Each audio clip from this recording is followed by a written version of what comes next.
my QB need to flinch. My QB need to flinch. Then, Brian, he has had. See, this is.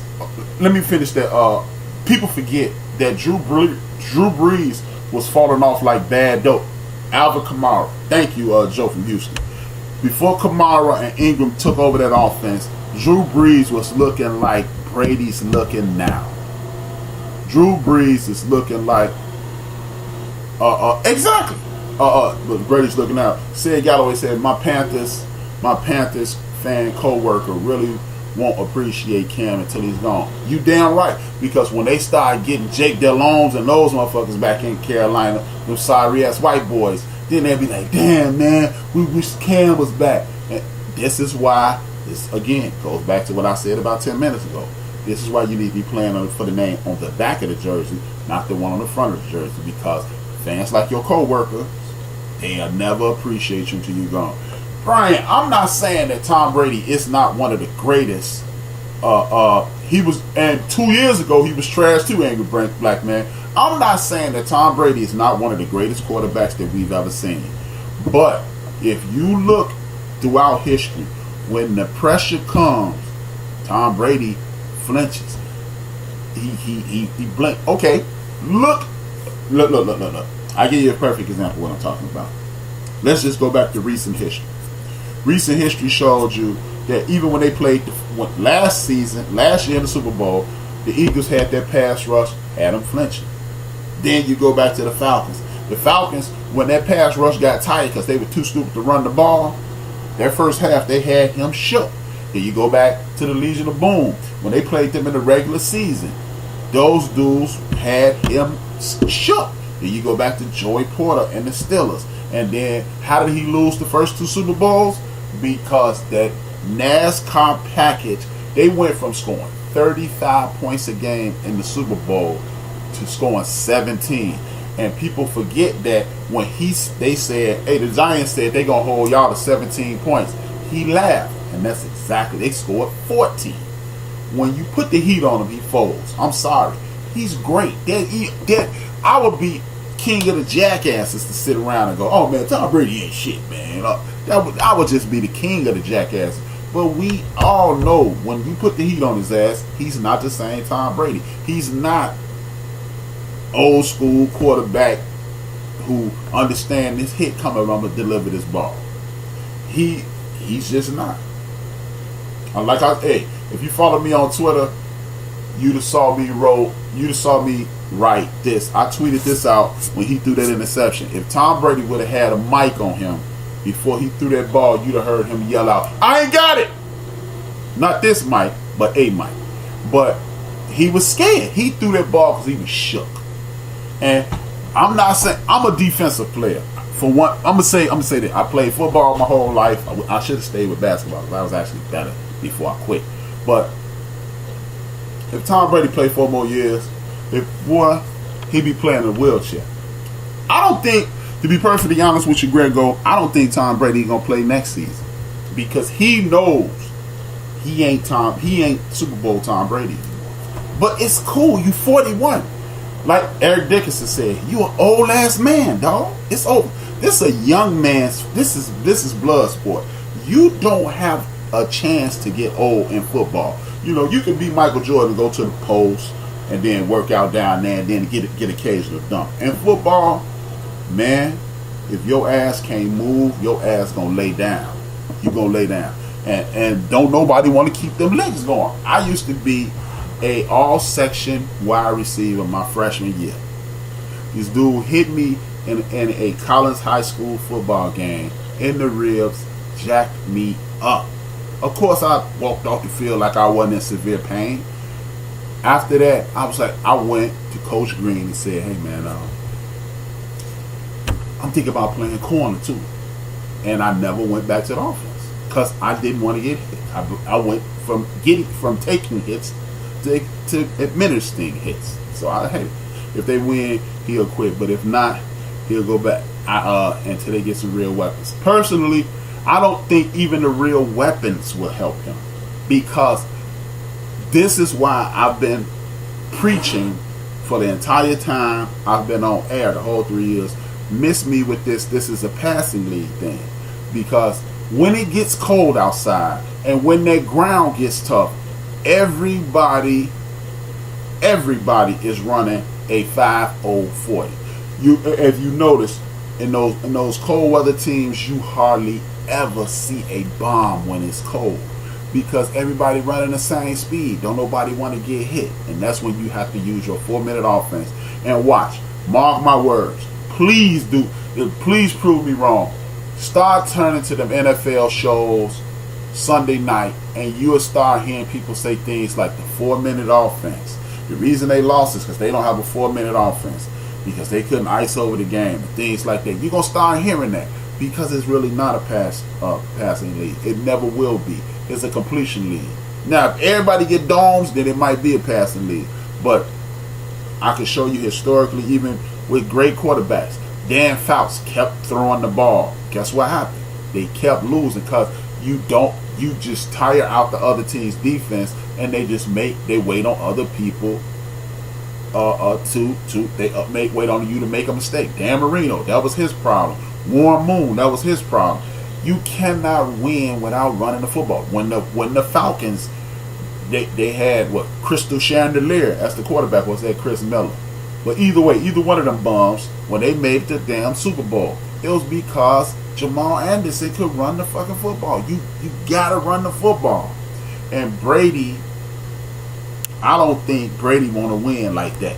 If you remember the first 3 Super Bowls they won, you had Smith, who was the backup, Thurman Thomas in Buffalo, and then the other 2 you had Corey Dillon.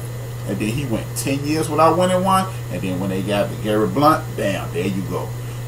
Big Ben Roethlisberger, Willie Park and Jerome Bettis walk out the door, so did his Super Bowl hopes. They was killing up until Bell got hurt a couple years ago. He pulled his groin muscle. Big Ben couldn't pull it out. That's it. The weapon, weird weapons, meaning not losing Deion Lewis or Garrett Blunt. Okay, yeah, and you know what? And Burkhead ain't it. Exactly. You right, Grego. You are 100% right. Sonny Michel, he was looking very pedestrian until Sonny Michel started coming about. It's football, man. This, I'm telling you. And when I be making these little sayings, man, these are really not my saying. You run to win, you throw to score. That's my coach. You cannot win. You cannot win just throwing the football around. Drew Brees won a Super Bowl up into, anytime you say Jamal Anderson, please follow with Paul. Oh yeah, he did get caught. Oh damn, Jamal Anderson. Hey man, I ain't gonna say it no more, because he was in a quite moist situation. I'll leave it there. He was in a quite moist situation. But like I said, man, I mean, it's not to disparage Brady. It's just over, bro. You know, Joe Montana. Hey, first person I ever seen retire out of sports was Roger Staubach. Then Terry Bradshaw. Then so people continue to retire. The game goes on. Hey, remember, we didn't think the league was gonna be nothing without. And you know what? That's one thing about football. I was about to misspeak. That's one thing about football. You never hear them say, hey man, the league ain't gonna be saying no more because such and such ain't here. Next.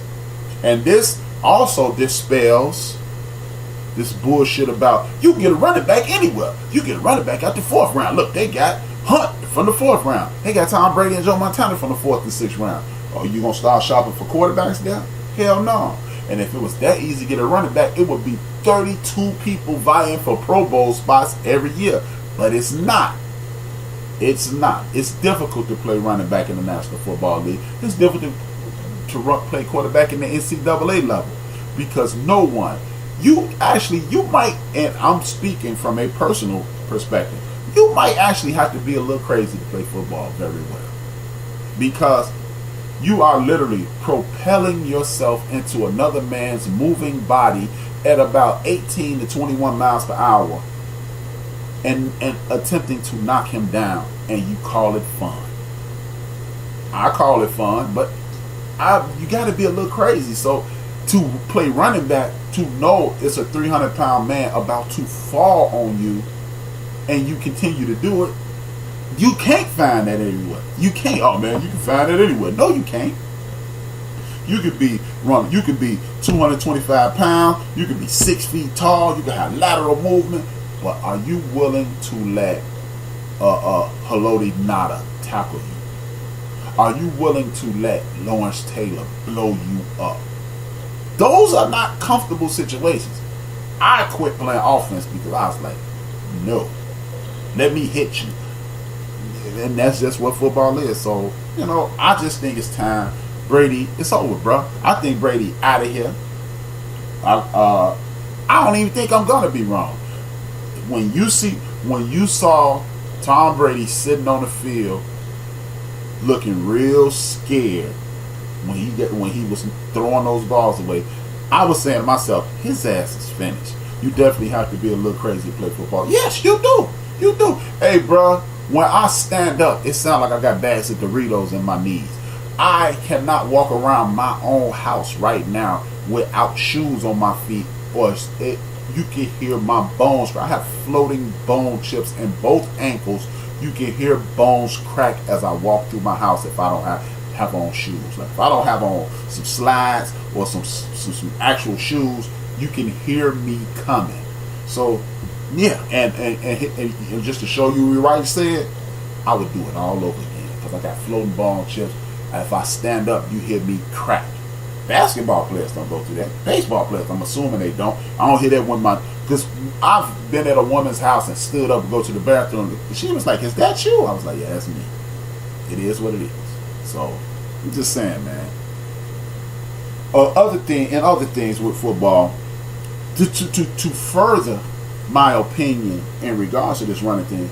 That's why these running backs, it make it look like anybody can play running back. Because y'all have gotten so far away from running the ball, guys don't know how to tackle anymore. They just slam their body into the dude, and that's not a tackle. When you see these dudes, how many times you just don't run into somebody? You have to grab. They don't even grab hold to you and tackle you and force you to the ground anymore. They just try to get the big hit. You can withstand a hit. All you do is turn your body and then bam, you take the force away. And this is a result of always throwing the ball, because you can run into Antonio Brown and knock him down. He's a 180-pound man. I know some girls that weigh 160 pounds, 170 pounds. They Antonio Brown size. So yeah, or ladies. I know some women that size. Here you come in, HYB Paul, sir. Shocker in the building. I hear you. I can imagine you in the bedroom. Never mind. Ooh. No, it ain't that bad. No comment. No comment. I'm gonna keep that to myself, Mo. I like that though. Shout out to Mo for being funny. I like that. But this is a result of a lack of a running game. These cats don't know how to tackle, and maybe it's just me being, football guys look at it different. It's like Angry Black Man. I'm quite sure he's not as happy with the and you other basketball fans and players, y'all are not happy with the NBA the way y'all should be. Y'all not. Y'all know y'all not. So it's just piss poor tackling, and this is a result of the propaganda that's being put out there that like Cam needs to be run out of town, and the whole Dak Prescott thing. Oh, we don't like Dak Prescott. He ain't good enough. I'm not going to tell y'all that Dak Prescott is a very good quarterback today. But I'm a firm believer, and what you do when you come in the league is a result of the coaching that you received before you got there. And Dak Prescott was a quality quarterback as a rookie. He's regressing. That means his teachers are not good. And if your teachers are not good, that's not your fault. You do not give him a all-pro wide receiver, an all-pro tight end, and a rookie big-time running back, and then reduce it to a washed-up tight end, a non-existent wide receiver, and a running back, and a busted-up line, and say, see, this dude is terrible. No. This leads me to my next point. Cowboy fans, y'all get mad at me if y'all want. Jason Garrett needs to be fired. He does. Again, you have an all-pro wide receiver, You have solid wide receivers on the opposite side of him.